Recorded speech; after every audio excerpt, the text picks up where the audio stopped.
So to begin with, let's define happiness. Not a feeling. Happiness basically is a combination of three things. It's a combination of enjoyment, satisfaction, and meaning. Now, to begin with, enjoyment is not the same thing as pleasure. A little bit about the brain and how it processes enjoyment. Pleasure is actually a part of the brain that comes from something called the limbic system of the brain. The limbic system of the brain is also sometimes called the lizard brain because it's very ancient and it's not something that we can control directly. The limbic system of the brain is what gives you automatic emotions, reactions to things that are happening around you.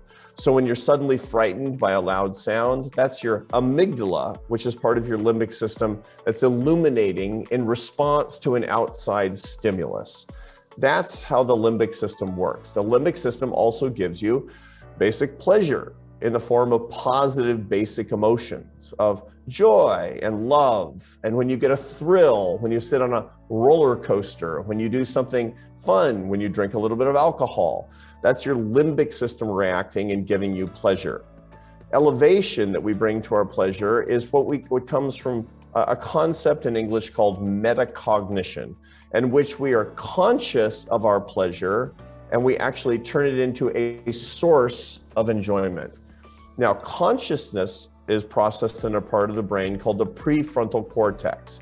That's the big part of your brain behind your forehead. That gives you your ideas. That gives you your personality. That's what gives you your sensations that you're conscious of. So for example, you said that I'm going to go to the conference today and I'm going to listen to a Harvard professor. Those decisions were being made in your prefrontal cortex. One of the key skills in life is taking the emotions that happen to you that are in your limbic system and becoming conscious of them with your prefrontal cortex so that your emotions don't manage you, but rather that you manage your emotions.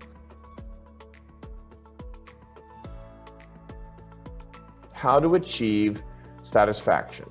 Now, most of us believe that satisfaction is a function of what we have. You want to be satisfied? Get more money, more power, more fame. The problem with that is, as you know, it doesn't last. That's the wrong formula.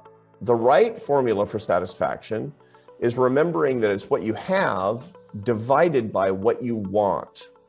Now think about it. Have you had a strategy in your life of managing what you have? Of course, you're trying to get more. You're trying to be successful. Do you have a strategy for managing what you want? Probably not. Most people don't. They don't actually pay that much attention to the things that they want.